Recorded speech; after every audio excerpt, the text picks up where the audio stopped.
Diga: hoje nós vamos conhecer como é feito um casamento judeu. Tema da mensagem de hoje: a importância de estar com uma candeia acesa. Diga assim: a importância de manter a candeia acesa. João capítulo de número 14, são só 3 versículos. Diz assim a palavra do nosso Deus: não se turbe o vosso coração, credes em Deus, crede também em mim. Na casa de meu pai há muitas moradas. Se não fosse assim, eu vou teria dito, pois vou preparar-vos lugar. Se eu for e vos preparar lugar, virei outra vez e vos levarei para mim mesmo, para que aonde eu estiver, estejais vós também. Quem crê que essa é a palavra do Deus Todo-Poderoso, desocupe suas mãos e aplauda a palavra de Deus bem forte. Senhor, toda glória, toda honra, todo louvor sejam dados a Ti para sempre, em nome de Jesus. Podem tomar os vossos assentos. Amados, quem lê esse texto imagina que está sendo falado de casamento? Dá para imaginar? Não dá. Nós que somos gentios, não somos judeus, quando a gente lê esse texto, nunca que a gente vai imaginar que está sendo falado de casamento. Mas Jesus usa uma linguagem para que os apóstolos e os judeus que ali estavam escutando entendessem o que ele estava falando. E eu vou provar para você que Jesus estava falando de casamento aqui. Vamos lá então, quem quer aprender, diga glória a Deus. Vamos lá. O casamento judeu, ele era separado em 2 etapas. E aí nós vamos entender isso aqui. Já que nós precisamos saber a importância de manter a luz da candeia acesa, é necessário nós aprendermos sobre o casamento judeu. Pastor, o que tem a ver esse texto com casamento, pastor? Vou te provar. Vamos lá. Eu vou precisar agora dos meninos aqui, porque você vai colocar os textos, tá bom? Olha para mim. Quando Jesus disse assim para eles: ó, eu estou indo embora, eu vou, mas eu vou voltar. O meu pai está preparando lugar, está preparando uma casa, e eu vou voltar, vou buscar vocês e vou levar para mim mesmo. Ele estava falando de casamento. Pastor, qual é a primeira etapa de um casamento judeu? Diga assim: o pai do noivo é que arrumava a moça. Como é que é? É desse jeito. A tradição judaica funciona dessa forma, ou pelo menos funcionava dessa forma. Eu não sei como é nos dias de hoje, mas naquela época era assim: o pai ia atrás, se encarregava de ajustar tudo para o filho.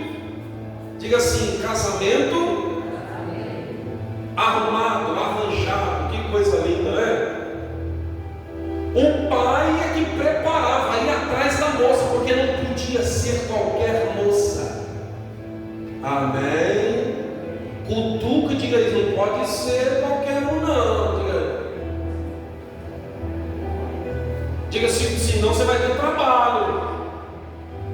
Quem está entendendo, diga amém. E pastor, eu já casei, agora já era.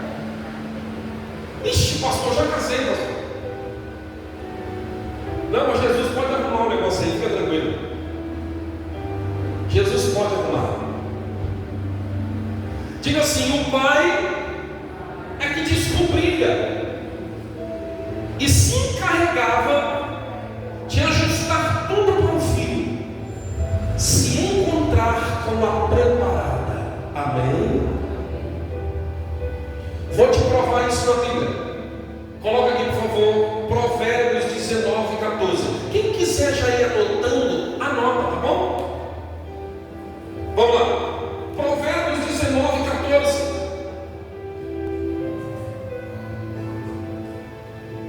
Olha o que diz o texto: a casa e os bens são herança dos, porém do Senhor vem a esposa. Pode aplaudir o Senhor Jesus. Está vendo aí? A casa, os bens vêm dos pais, mas a esposa, ela vem do. Então aqui o pai judeu, ele não só tomava para si a parte da preparação dos bens, como também, como representante de Deus, sendo sacerdote do lar, ele também se encarregava em ir atrás da moça, porque ele era o representante do próprio Deus. Se a Bíblia dizia que do Senhor vem a moça, então o pai dizia: Deus, lembra de Abraão? Lembra do Abraão? O Abraão falou o que para Eleazar? Abraão disse assim: Eleazar, vá até Canaã e de lá tome uma moça para o meu filho. Eu vou ficar aqui orando e Deus vai guiar o seu caminho. Quem é que veio de lá para cá? Diga: Rebeca. Foi a preparada ou não foi? Por que ela foi a preparada? Porque ele teve certeza que Deus ouviu a voz do pai de Isaque. Como ele teve certeza? Porque ele fez um voto no meio do caminho. Ele disse assim: Senhor, a preparada, eu vou pedir água. Ele parou do lado de um poço e disse assim: a preparada do servo, aliás, do filho do meu senhor, eu vou pedir água para ela. Ela vai me dar água e ela vai se oferecer a dar água aos meus camelos. Sabe quantos camelos ele estava? Diga assim: 10. 10 camelos. Quanto que um camelo bebe de água? Diga: 100 litros. Era uma moça obediente, sim ou não? Tinha que ser obediente para fazer isso aí? Tinha que ser uma moça prendada, sim ou não? Trabalhadeira, humilde. Cutuca seu irmão e fala: não podia ser tranqueira. Não podia. Diga: não pode. Diga: não pode ser tranqueira. Por isso que vem do Senhor. Então aqui a primeira etapa começa desse jeito. O pai é que se encarregava de preparar a moça. Amém? É por isso que você está sentado aí, porque você estava lá fora fazendo tudo que era de errado, e Deus falou: eu preciso preparar a noiva do meu filho. E ele disse: eu não posso deixar essa pessoa do jeito que ela estava fora. Ela é preparada do meu filho. Eu vou tratar com ela, eu vou trazê-la para perto de mim.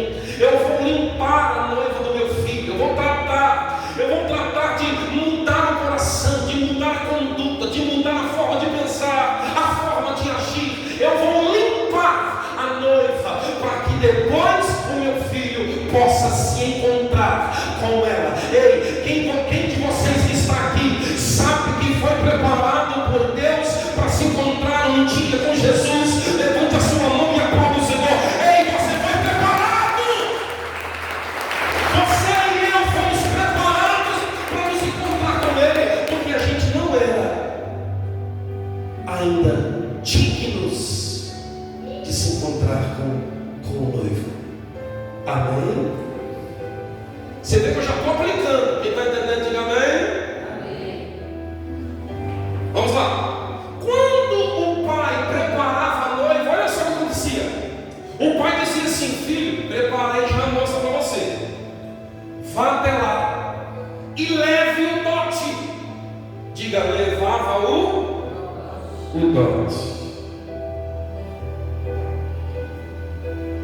O filho tinha que entrar na casa. Diga assim: o filho, ele chegava na porta da casa da moça e ele não podia ficar do lado de fora. Ele tinha que entrar na casa. Repita comigo: o filho tinha que entrar na casa e pagar o dote. Pastor, tinha que comprar a moça. Tinha que comprar a moça. Tá vendo como é que era antigamente? Cadê os mãos de vaca hoje? Cadê? Deixa eu ver. Tem aí não? Tem não. Hoje você apontou para o seu irmão? Não é isso não. Apontou para você. Se tivesse que comprar hoje, será que teria coragem aí? Contou com o seu irmão. Tem coragem de comprar? Tá vendo? Eu olho para a velha e falo assim: você me custou um alto preço. Falo para ela, ela fala: que preço?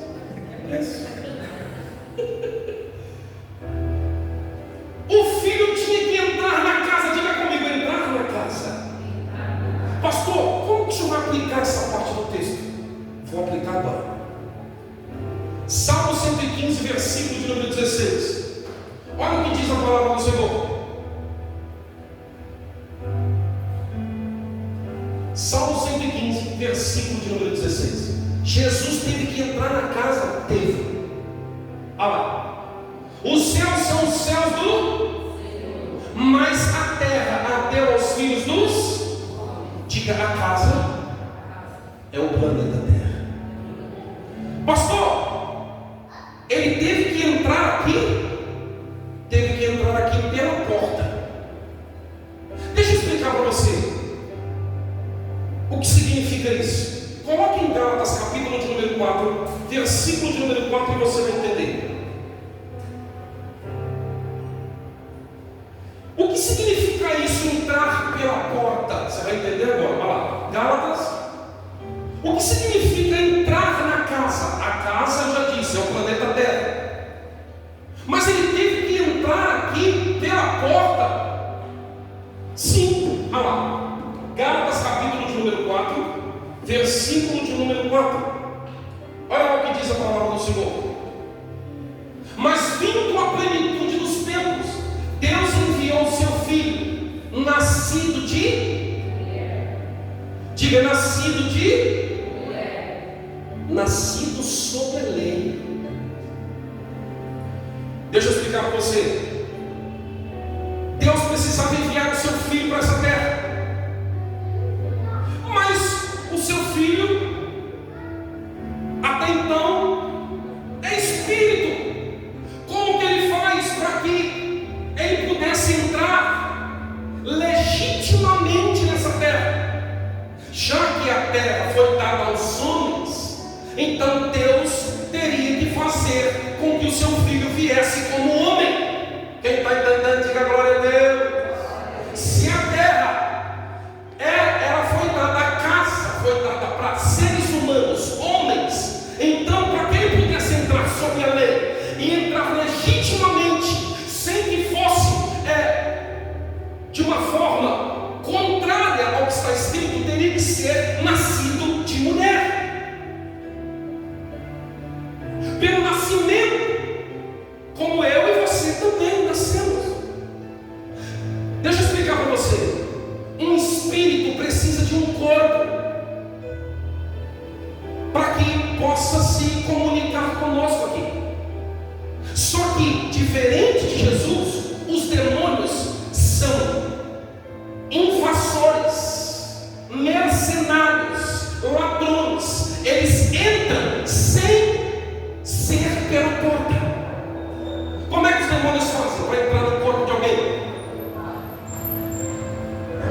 muito exato para nós, porque já que nós somos seres humanos e o filho precisava entrar na casa pela porta para pagar o dote, então ele teria que vir como ser humano para ser verdadeiramente aceito esse dote, porque senão o dote não poderia ser aceito.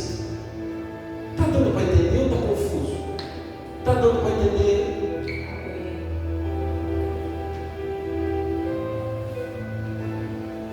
Vamos lá. Jesus ele veio, entrou pela porta e ele paga o dote.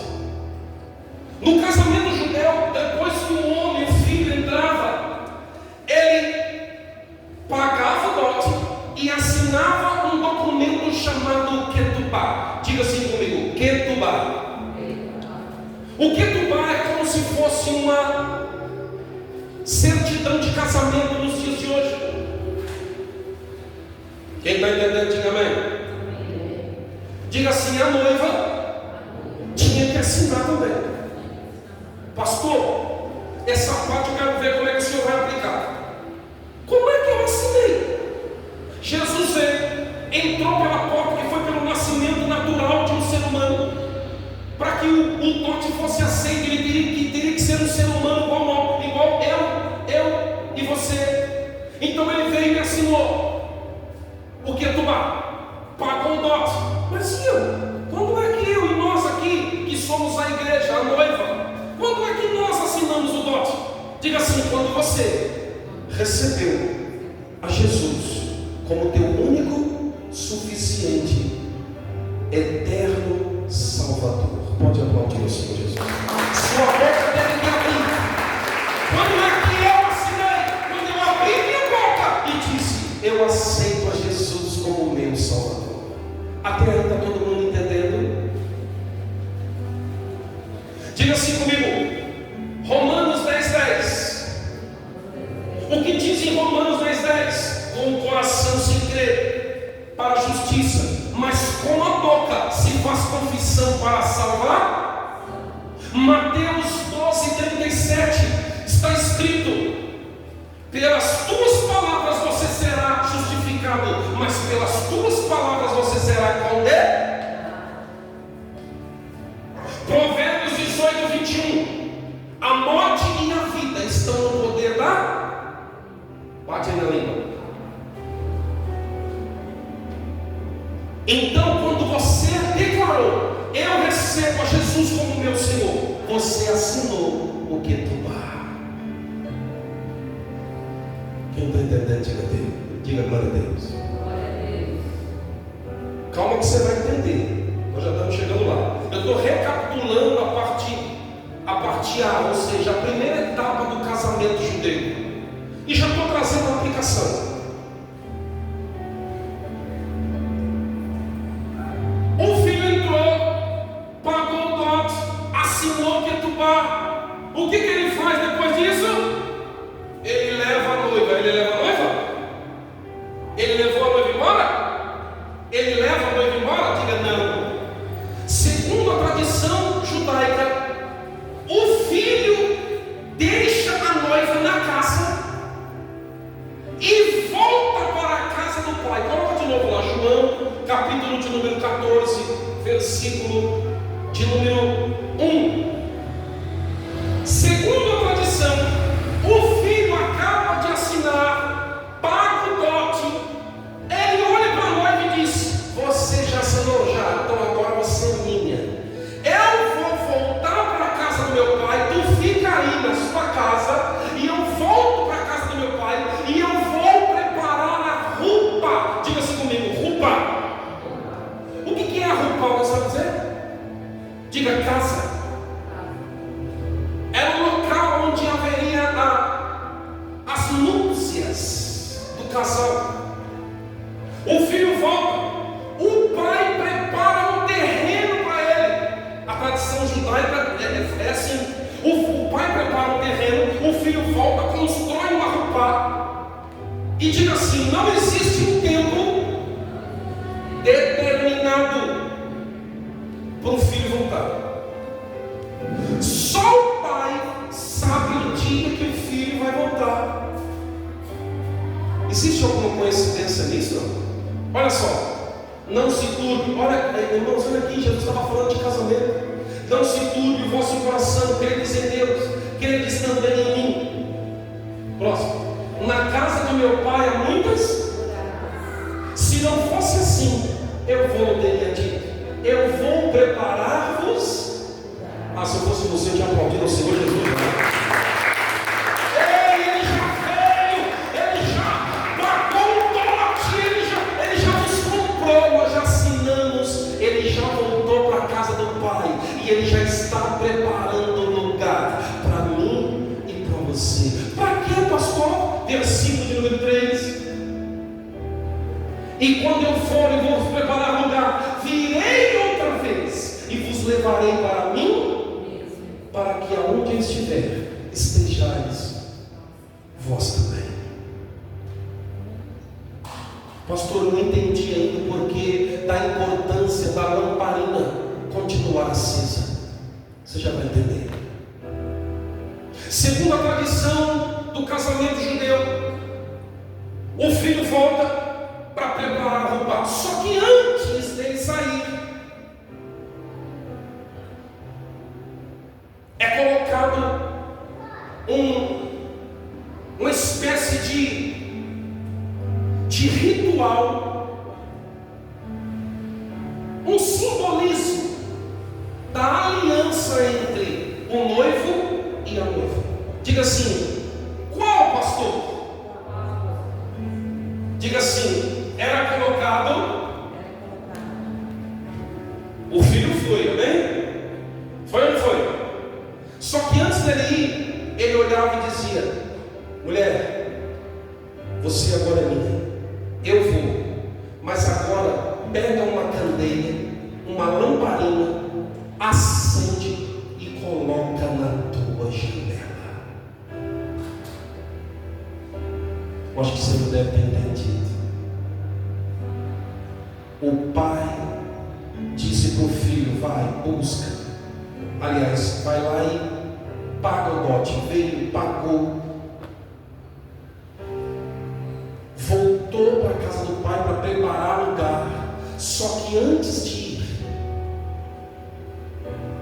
ele disse: acende a candeia, deixa a luz acesa na janela.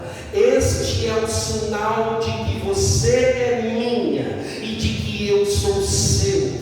Ei, a segunda tradição judaica, quem passasse na porta da casa e olhasse para a janela de uma jovem e soubesse que ali aquela candeia estava acesa, isso significa que aquele sinal de luz dentro da casa simbolizava que aquela mulher tinha sido comprada, aquela noiva, aquela jovem tinha sido comprada, e que aquela mulher tinha dono. Quem está entendendo, diga glória a Deus.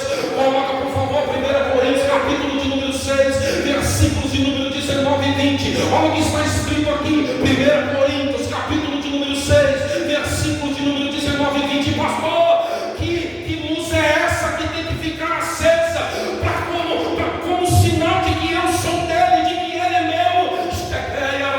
Olha só, e não sabeis que o vosso corpo é templo do Espírito Santo que habita em vós, proveniente de Deus, e que não sois de vós mesmos? Próximo, porque fostes comprados por bom preço. Glorificai, pois, a Deus no corpo e no Espírito, porque agora pertencem ao Senhor. Pode aplaudir bem forte. Ei, você agora tem dentro de você o Espírito Santo. Quando você não falar assim: a lâmpada está acesa aí, ou está quase apagando? Pergunta não. Pastor, está fraquinha a lâmpada, pastor.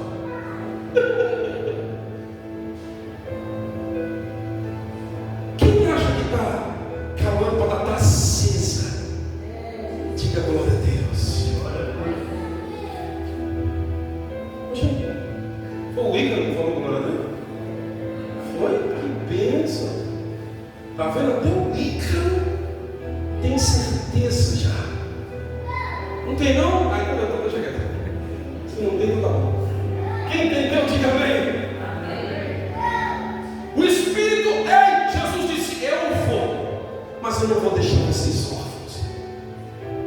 eu vou deixar um outro consolador, o meu Espírito. Quem está entendendo, diga glória a Deus. Diga, essa lâmpada precisa continuar acesa. Quem entendeu até aqui, diga amém. O filho ia, o noivo ia embora, mas ele fazia um pacto com a noiva. Coloca a lamparina na janela e deixa ela acesa. Este será o pacto entre eu e você. Quem passar e ver a lâmpada acesa saberá que você é minha. Você não está entendendo, irmão? Ei, quem olha para você e vê a luz de Deus dentro de você, sabe que você tem um dono. A sobrevivência no céu. Esta é a importância de permanecer com esta lâmpada acesa. O diabo tem feito de tudo para te apagar. O diabo tem feito de tudo para dizer para você desiste. O inimigo tem feito de tudo para dizer para você não vai chegar a lugar nenhum. Você não será nada, você não será ninguém. Desiste, não está dando certo. Você está indo para a casa de Deus para quê? Mas eu quero te dizer uma coisa: a primeira e a maior das importâncias é para que você entenda que essa luz decide que você, quem olha, sabe que você tem um dono. O diabo, quando olha para você, diz, ele tem que dizer, ali tem um dono. Enquanto a luz estiver acesa, você sabia que o diabo não pode tocar em você? Quem sabia? Não pode. O diabo não pode tocar em você enquanto essa luz estiver acesa. É por isso que ele faz de tudo para apagar. Porque ele sabe que no dia que ele apagar essa luz, você entrará em trevas. E você estará sob o total domínio dele. Diga, está amarrado. Em nome de Jesus. Olha para o seu irmão. Diga para ele, está em guerra espiritual? Pergunta ele, está em guerra? Está em guerra. Diga, mas não desista não. Diga para ele, desista não. Permaneça firme. Sabe o que o Espírito Santo está dizendo para mim aqui? Teve gente que para vir hoje aqui foi terrível. Foi terrível. Houve guerra. Uma luta interna. O inimigo dizendo, não vai não. Para quê? Para que você vai lá hoje? Eu não sei se você já tem percebido isso, mas todas as vezes que está chegando o final do ano, eu e minha esposa, a pastora Vera, estávamos conversando sobre isso. O inimigo se intensifica nessa área, fazendo com que a mente das pessoas se envolvam de tal forma com esse capital que tem aí fora. É um tal de se preocupar com roupa, com isso, com aquilo, com viagem, com não sei mais o que. E aí parece que o foco vai sendo tirado do que é mais importante. Qual é o que é mais importante, pastor? Lutar com todas as nossas forças para que a lâmpada não se apague.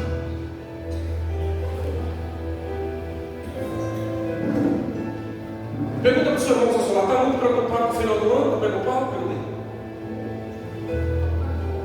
Diga assim para ele, é melhor você se preocupar com a lâmpada dentro de você. Fala, é melhor você se preocupar com a lâmpada. Esta é muito mais valiosa do que qualquer bem da terra. Quem está entendendo, diga glória a Deus.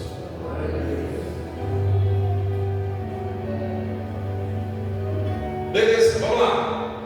A moça está comprada. Diga assim, a noiva foi comprada. Diga que o preço foi caro. Foi caro ou não foi?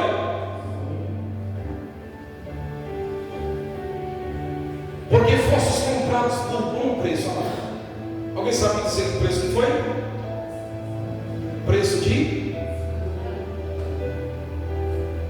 Eu quero colocar para você que foi um pouco mais. Muito mais, na verdade. Muito mais caro.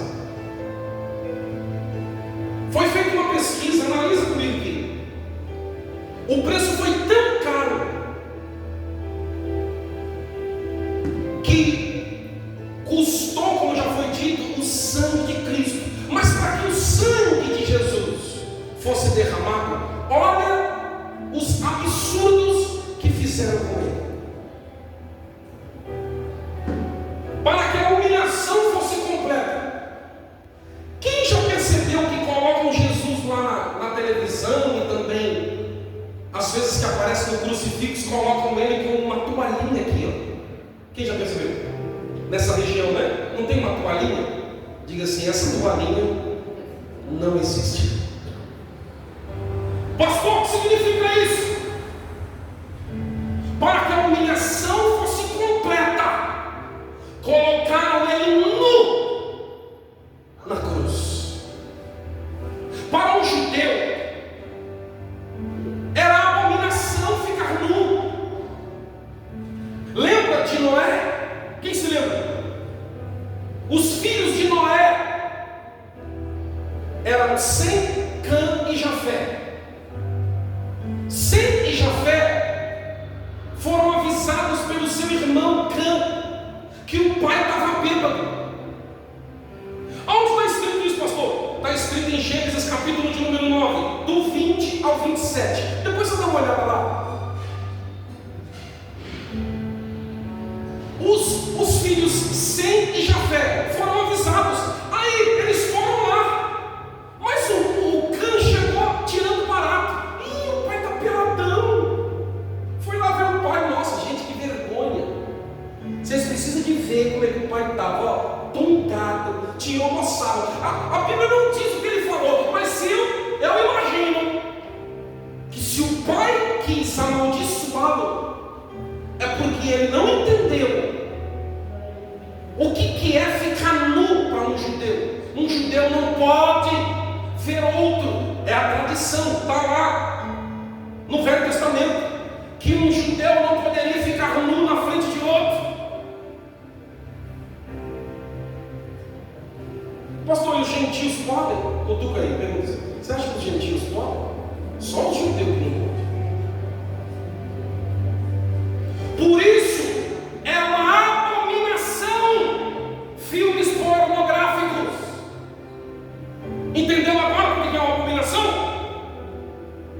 Quando os filhos Sem e Jafé vieram, eles vieram com uma capa. Escute, eles vieram com uma capa e vieram de costas.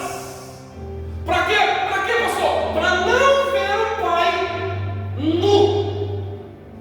Porque para um judeu era abominação ver o outro nu. Quando o pai volta ao normal, saiu da ressaca, porque um pecado gera outro pecado. Amém? Quando ele saiu da situação de vergonha, ele fica sabendo que o seu filho Cã fez. Ele olha e diz, nos versículos de número 26 e 27 do capítulo de número 9 de Gênesis, ele diz assim: ei, Cã, maldita será Canaã. Como assim, pastor? Canaã seriam os descendentes de Cã. A maldição nem viria sobre ele, viria sobre a sua descendência. Por quê? Porque você me viu nu. Quem está entendendo, diga bem. Agora vocês acham que o preço que Cristo ia pagar ia ser com uma toalhinha aqui? Colocaram ele lá nu, para que a sua vergonha fosse completa. Outra coisa que eu quero te dizer: você acha que ele sentiu vontade de ir no banheiro? Sim ou não? Sim ou não? Era costume dos romanos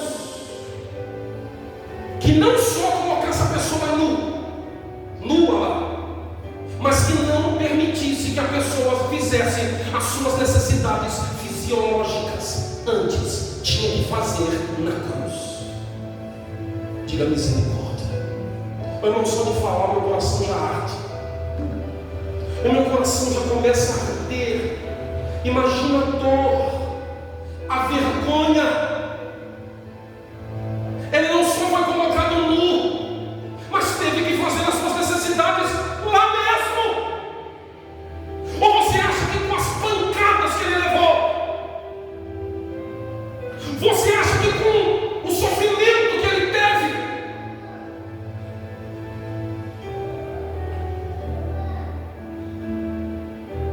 você acha que ele deve ter se segurado? Não se segurou.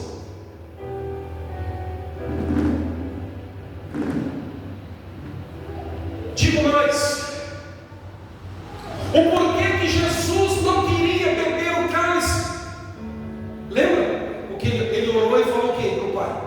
Pai, se possível, passa de mim esse cálice. Lembra disso? Qual era o cálice que Jesus não queria beber? Não sabe dizer. Alguns vão dizer, pastor, é porque ele estava com medo da morte. Eu te provo que não era isso. Vamos ver? Eu vou te provar que o cálice que ele não queria beber não era medo da morte. Eu vou te provar agora. Abra aí, por favor, em Mateus capítulo de número 16. Olha o que diz a palavra. Uma certa feita ele estava conversando com os discípulos, e na conversa que ele teve com os discípulos, ele foi levado à parte por um apóstolo, porque ele estava dizendo que convinha que ele padecesse e fosse entregue para os fariseus, escribas. Olha o que está escrito lá, Mateus 16, do 21 ao 23. Coloca aí, 21. Olha lá. Desde então começou Jesus a mostrar aos seus discípulos que convinha ir a Jerusalém e padecer muitas coisas. Quer dizer, ele sabia que ele ia padecer, sim ou não? Ele começou a ensinar que ele teria que padecer. Então não era medo da morte. Inclusive, olha o que aconteceu. Padecer muito dos anciões, dos principais, dos sacerdotes e dos escribas, e ser morto e ressuscitar ao terceiro dia. Próximo. E Pedro, diga Pedro, sempre Pedro, né? Olha lá. E Pedro, tomando de parte, começou a repreendê-lo. Pedro chamou Jesus de lado e disse assim: não aceito. Conversa é essa, Jesus? Que o Senhor vai ter que morrer? Não, Senhor, está errado esse negócio. Será que Jesus estava com medo da morte? Olha o que ele fez. Dizendo, Senhor, olha o que Pedro falou: Senhor, tem compaixão de ti, de modo nenhum te acontecerá isso. Próximo. Ele, porém, voltando-se, disse a Pedro: para trás de mim, Satanás. Ele olhou para Pedro e disse: rapaz, você não está entendendo, não? Para trás de mim, não é você que está falando, tem um demônio falando na tua boca. Eu preciso morrer e ressuscitar ao terceiro dia. Para você, ele precisava morrer e ressuscitar ao terceiro dia. Olha o que ele fala: porque não compreendeste as coisas que são de Deus, mas só as que são dos homens. Outra prova de que ele não estava com medo da morte, do sofrimento da cruz. Ele não estava com medo do sofrimento da cruz. Então que cálice era esse, pastor? Que ele não quis beber, que ele pediu para Deus: Senhor, se possível, passa de mim esse cálice. Que cálice é esse, pastor? Você já vai saber. Vamos ver então outra prova de que ele não estava com medo da morte. Ele não estava com medo do sofrimento. Não. Outra prova, João, capítulo de número 18, versículos de número 10 e 11. Veja aí comigo. João 18, 10 e 11. Outra prova. Então Simão Pedro, que tinha a espada, de novo Pedro, olha lá. Diga esse Pedro, diga comigo, esse Pedro não era fácil.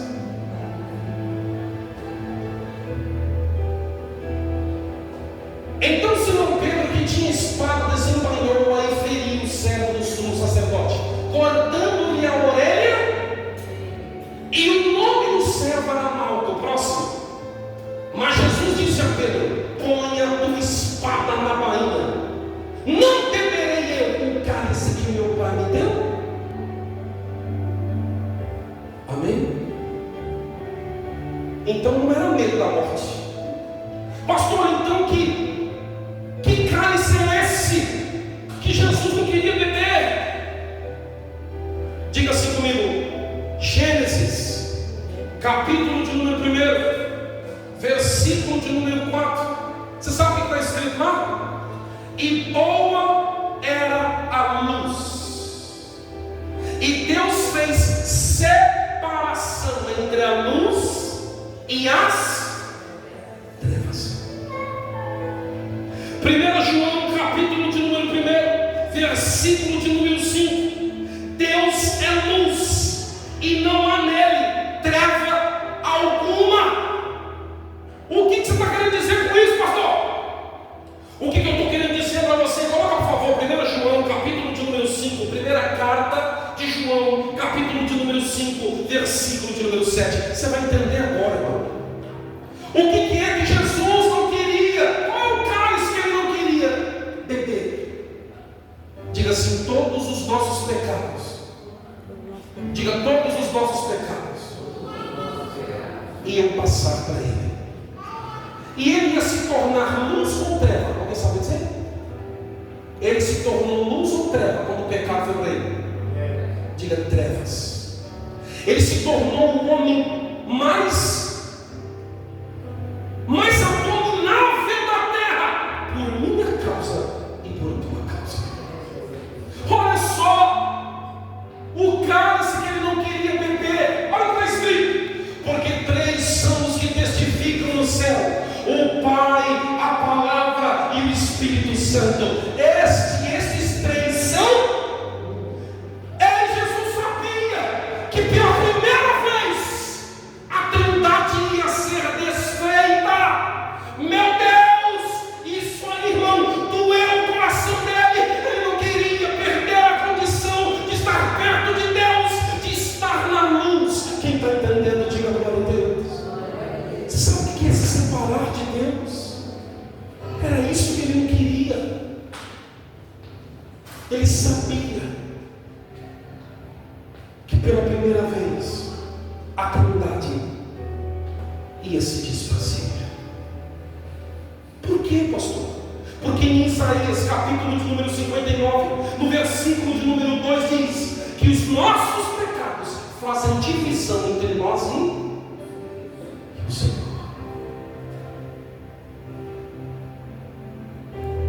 Quem entendeu que isso era demais para Jesus? Quem entendeu? Pastor, você vai aplicar o que agora nessa parte? O sofrimento que Jesus passou, de olhar para o céu e dizer: Deus meu, por que me desamparaste? É o sofrimento daqueles que não quiserem Jesus, aqueles que abandonaram Jesus, vão sofrer os sofrimentos que Cristo teve naquele dia, porque Ele já foi o nosso substituto. Diga assim: grande foi o pagamento do dote. Diga: grande foi o pagamento do dote. Pagou ou não pagou? Colossenses, capítulo de número 2, do versículo de número 14, coloca aí. Colossenses 2,14.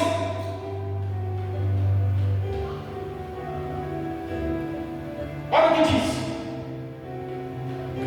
havendo riscado a cédula que era contra nós, nas suas ordenanças. Diga: ele pagou o preço. Diga: ele pagou o preço. Diga: riscou a dívida. Diga: não está. Diga assim comigo: está pago. Diga: está pago.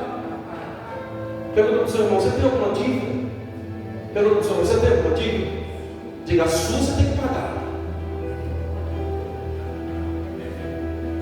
A daqui da terra você tem que pagar. Amém? Mas a espiritual já está paga. Pode aplaudir o Senhor Jesus.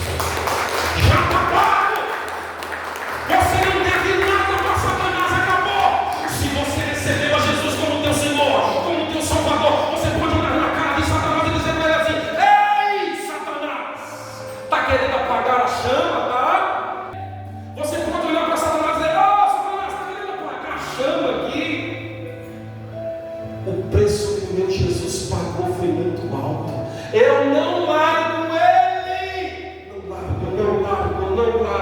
não largo. Se eu fosse você, eu já tinha dado glória a Deus. Ei, não largo, não largo. Você tem que dizer isso.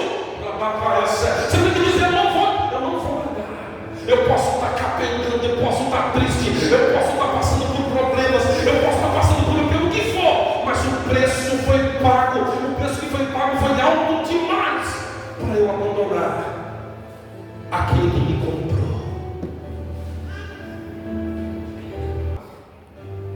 Diga assim: o preço foi pago. Diga agora: a minha parte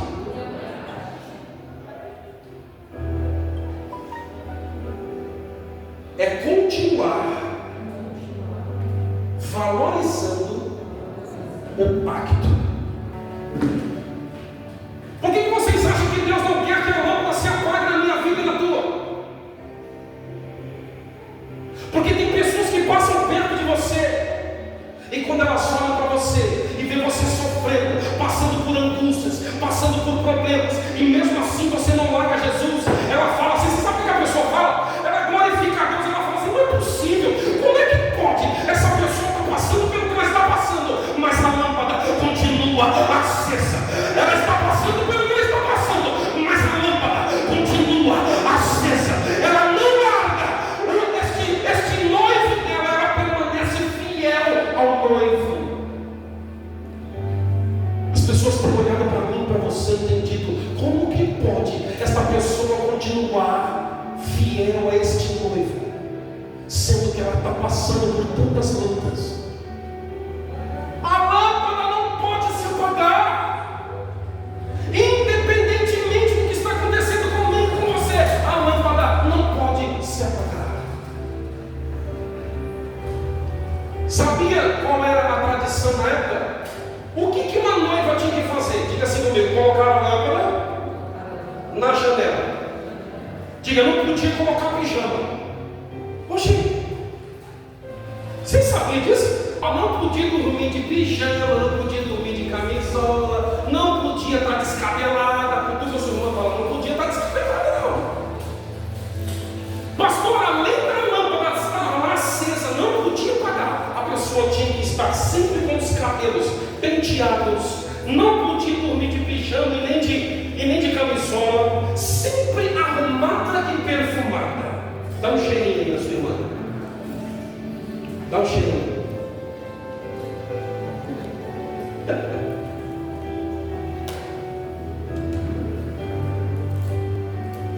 Tinha que estar preparada, esperando o noivo. Por quê, pastor? Porque não tinha hora para ele chegar. Podia ser meia-noite. Por isso que quando dá meia-noite, está plantando meus pés, os meus joelhos no chão na hora. Por quê, pastor? Porque lá em Mateus, no capítulo de número 25, diz que Jesus apareceu para as 10 virgens. A que hora? Que hora? À meia-noite. Eu tenho o costume de à meia-noite colocar os meus joelhos no chão, porque eu fico com medo daquela palavra. Eu falo: Senhor, se o Senhor vier, vai me achar orando. Amém? Então não tinha hora. Podia ser 2 horas da manhã, podia ser meia-noite, podia ser 3 horas da tarde. Não tinha hora. Então a moça tinha que estar sempre preparada, bonita, preparada. Diga: segunda etapa do casamento. Isso tudo foi só a primeira? Foi. Então não vamos terminar a segunda etapa. Vai, a segunda etapa é pequena. Diga assim: na segunda etapa de um casamento judeu, lembra que eu disse que era o pai que decidia a hora do filho ir buscar a noiva? O pai vai decidir. O pai decidia: vai buscar a noiva, a roupagem já está pronta, pode ir buscar sua noiva. Quem entende que isso um dia vai acontecer, diga glória a Deus. O pai é que decidia: vai buscar a sua noiva. O que eu acho interessante, coloca aí, filho, 1 Tessalonicenses, capítulo de número 4, versículo de número 16. Quem se lembra que da primeira vez ele entrava na casa? Quem se lembra? Na segunda vez, não podia entrar na casa. Pastor, como é que é o negócio aí? Diga assim comigo. Pela primeira vez, ele entrou na casa. A casa não é a terra, senhor? O planeta Terra é a casa, não é? Na primeira vez, o noivo entrava na casa e pagava o dote dentro da casa. Na segunda vinda do noivo, ele não podia entrar na casa. Por isso a noiva tinha que estar sempre preparada. Por quê? Porque ele dava um grito do lado de fora, dizendo: "Oh!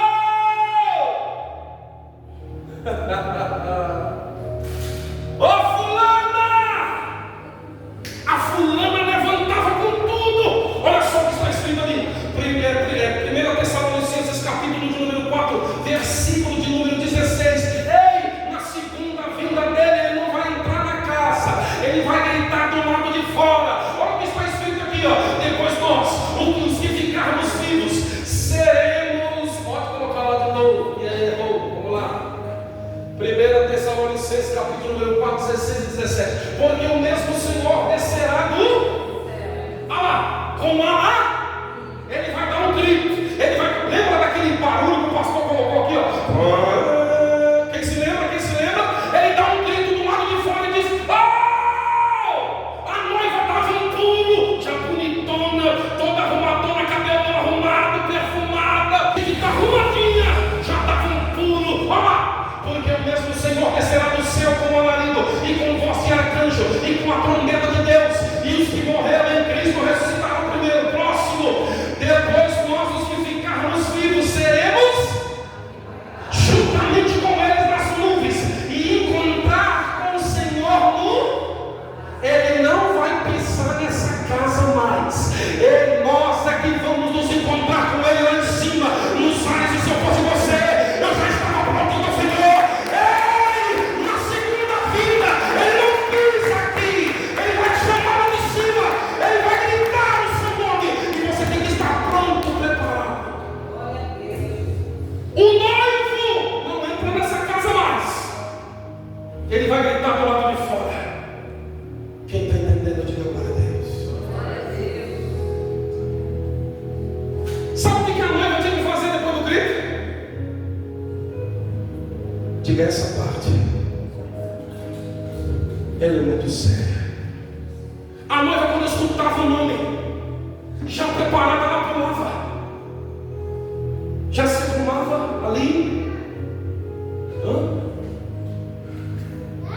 Estou preparada para o meu noivo.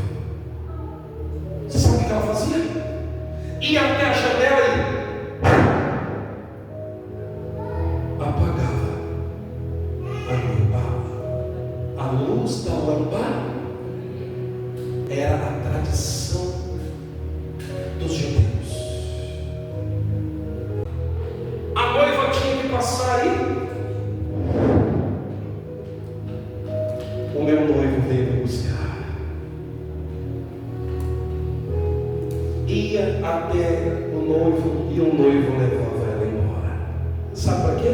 Segundo a tradição, o noivo tinha que levar a noiva para a casa do pai, para que o pai colocasse a mão dele nas mãos sobrepostas dos dois. Um colocava a mão, o outro colocava a mão, e o pai colocava a mão dele em cima da mão do noivo e da noiva. Para quê? Para consumar o casamento, para celebrar, aliás. E depois que o casamento fosse consumado, tinha as bodas. Alguém sabe dizer o que significa as bodas? Diga, a festa de casamento. Olha como é que era, né? Levava para o pai abençoava, aí ele ia para roubar, consumava o casamento, saía de lá e ia apresentar a noiva dele, que era linda e bela, para todos os convidados. Olha para o seu irmão ao seu lado, diga para ele: Jesus, ele vai te apresentar. Coloca aí Eclesiastes 9:8. Diga: quando ele me apresentar, eu estarei lindo. Diga: Diga linda. É a igreja, né? É a noiva entrando feminina. Nós estaremos lindos. Mas para que você esteja lindo e participe disso, olha o que está escrito aqui. Em todo o tempo sejam alvas as tuas. Repita comigo, vamos no 3, todo mundo junto, vamos lá. 1, 2, 3. Em todo o tempo sejam alvas as tuas e nunca falte o óleo sobre a sua cabeça. Pode aplaudir o Senhor. Vem forte. Vem forte. É o óleo que faz a lamparina continuar acesa. É o óleo. Ei, qual o significado de manter a candeia acesa? As trevas vão saber que você tem um dono. É também por gratidão por ter sido comprado. A lâmpada acesa é um sinal da tua união com o noivo. Você está na luz e não nas trevas. Se eu deixar a luz se apagar, estarei declarando que estou separado do meu noivo. Diga misericórdia. Vocês entenderam? Que quem deixa a luz apagar é como se estivesse dizendo na cara de Jesus assim, ó, eu deixei a luz apagar porque eu não vou cumprir com a minha parte no trato. Não quero nem saber que você me comprou. Estou nem aí para você. Vai ser condenado ou não vai? Vai ser ou não vai? Depois de um preço tão alto como esse, eu vou deixar a luz apagar? Se é um sinal da minha aliança com Ele, eu não posso deixar apagar. Então Deus está te dizendo nessa noite: quem entrou aqui desanimado, triste, chateado, com vontade de parar, o Deus de Israel está te renovando. Diga: eu não posso deixar